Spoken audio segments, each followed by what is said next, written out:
Hello friends, my name is Dr. Gaurang Krishna. I'm a hair transplant surgeon at Medlinks, New Delhi. Today we'll be discussing a case of advanced baldness grade 5 where we have done a full coverage in a single session. Single session means surgery in one go but in 2 consecutive days. So in this gentleman, a young patient, 31-year-old, we have planned around 5,500 grafts from the front till the back. Now you see this is grade 5 hair loss, extensive hair loss, and this causes problem.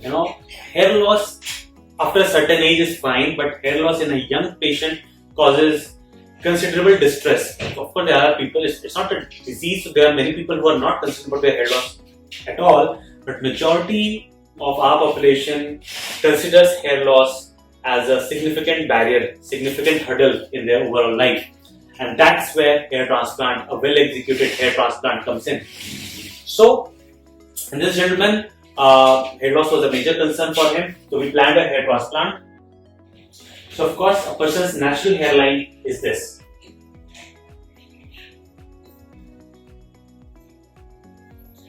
But in advanced hair loss, one thing that we should understand is that donor area is a limited resource. So it's difficult, it's challenging to cover, give you a very small forehead and give a good density overall. So what we request our patients, what we advise our patients is that go for a slightly higher hairline. Higher hairline means just slight recession, not a lot.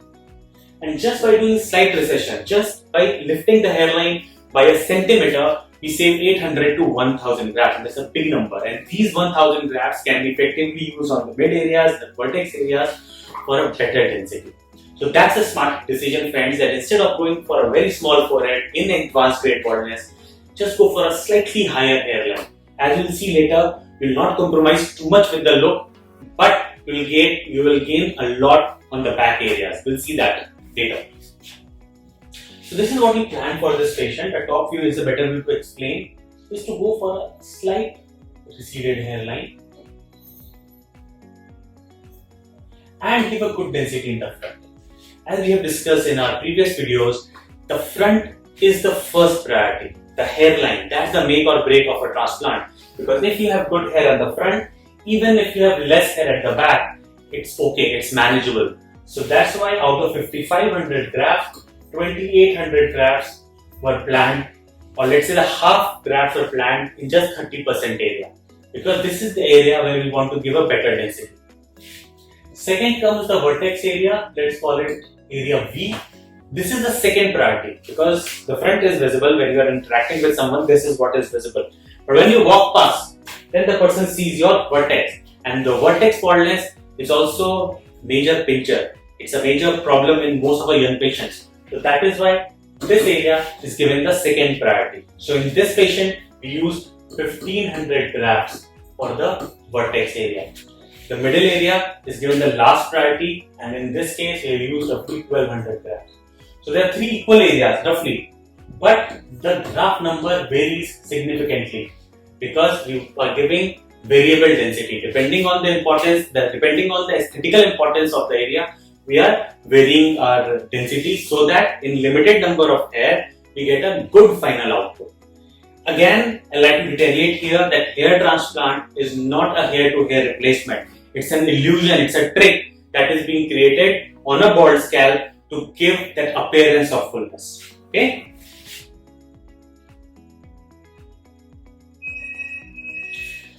The vertex area, it was not visible from the front view, but again the person has a big vertex area. So now when we transplant the vertex area, first this case is tricky because it's not completely bald. We still have some hair, which is a good and a bad thing. Good thing because, of course, they will add on to the overall look. Bad thing because when we are doing a transplant of the vertex, the angle changes. As we all know, there is what we call the whirl. And it's very difficult to exactly replicate the whirl. And that is why while doing the transplant here, there is some damage to the existing hair.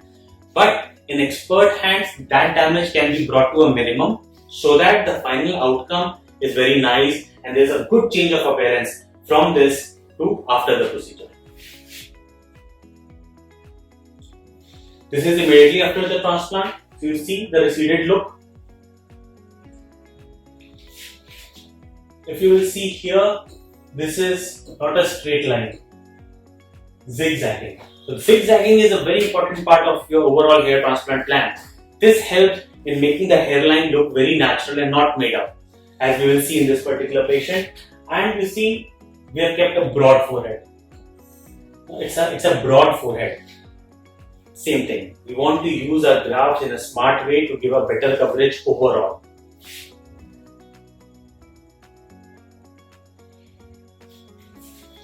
This is a video where you will get an idea of what was the extent of coverage. You will better appreciate than pictures. Have a look.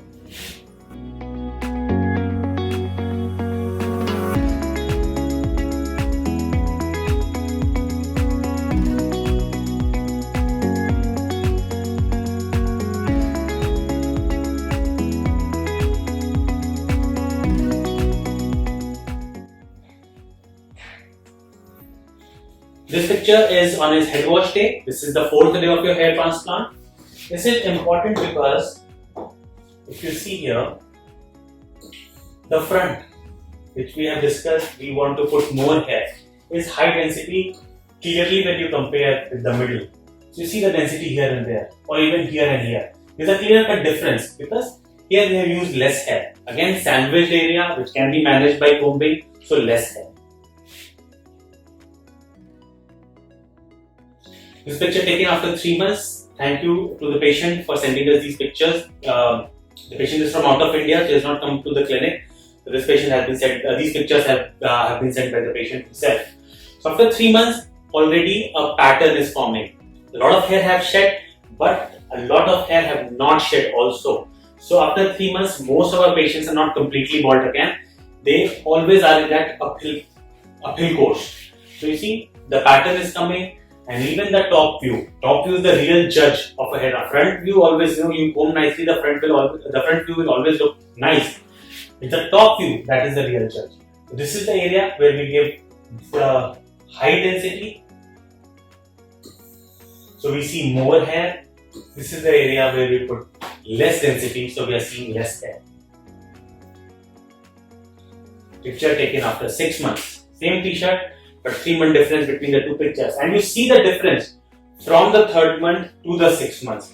The actual hair growth starts 4th month onwards. And 4th, 5th, 6th months, these 3 months are usually the period of maximum hair growth. This is where most of our patients get the best change of look. So no more bald. Front view, top view, back view. It looks pretty nice. Front looks heavy, mid looks okay, the back looks pretty decent. See the donor area here. So we have taken out roughly 4,000 grafts through the perfect hair technique from this donor area. But you see the donor area. Looks pretty neat.